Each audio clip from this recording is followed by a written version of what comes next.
ধৈর্য ধরুন, সব ঠিক হবে। এই কথাটি জীবনের কঠিন পরিস্থিতিতে খুবই কার্যকর এক পরামর্শ।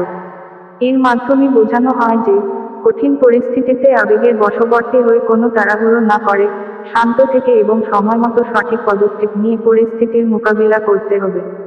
ধৈর্য ধরা কিভাবে সব ঠিক করতে সাহায্য করে তা কয়েকটি পদ্ধতিতে ব্যাখ্যা করা যায়। ১. শ্রীকৃষ্ণ বলেছেন, ধৈর্য ধরলে আপনি আপনার আবেগকে নিয়ন্ত্রণ করতে পারবেন।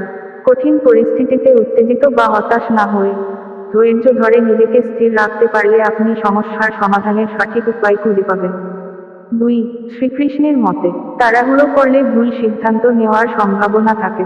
ধৈর্য ধরে আপনি পরিস্থিতি বিশ্লেষণ করতে পারেন এবং সবচেয়ে উপযুক্ত সিদ্ধান্ত নিতে পারবেন, যা সমস্যার সমাধানে সহায়ক হতে পারে।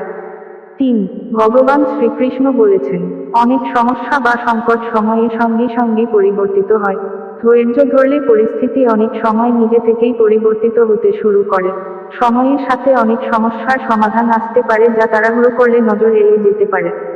৪. শ্রীকৃষ্ণের মতে, ধৈর্য ধরার মাধ্যমে আপনার মানসিক স্থিতিশীলতা ও আত্মবিশ্বাস বাড়ে। আপনি বুঝতে পারেন যে প্রতিটি সমস্যার একটি সমাধান আছে এবং সময়ের সাথে তা বের করা সম্ভব।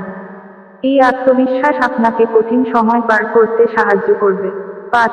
ভগবান শ্রীকৃষ্ণের বাণী অনুযায়ী, ধৈর্যের সঙ্গে বিশ্বাস থাকা জরুরি। বিশ্বাস করা যে, আপনি যদি যথাযথ চেষ্টা করেন এবং ধৈর্য ধরে অপেক্ষা করেন, তাহলে পরিস্থিতি ঠিক হয়ে যাবে।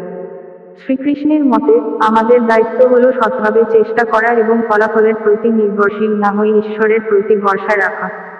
৬. কৃষ্ণের মতে, ধৈর্য ধরলে আপনি একদিকে নিজেকে প্রস্তুত করার সময় পাবেন এবং অন্যদিকে কৌশলগতভাবে কাজ করার সুযোগ পাবেন। ধৈর্য ধরে পরিকল্পনা মাফিক কাজ করলে পরিস্থিতি অনেক বেশি আপনার নিয়ন্ত্রণে আসবে। সবশেষে, ধৈর্যশীল হওয়া মানে শুধু অপেক্ষা করা নয়, বরং পরিস্থিতি বিশ্লেষণ করা, নিজের অবস্থানকে মজবুত করা এবং সময়ের সঠিক ব্যবহারের মাধ্যমে সমস্যার সমাধান বের করা। তো বন্ধুরা, আজ এখানেই সমাপ্ত। ভিডিওটি ভালো লাগলে লাইক, কমেন্ট ও শেয়ার করতে ভুলবেন না। দুর্গাপূজা সবার ভালো কাটুক এবং আনন্দে কাটুক। ধন্যবাদ।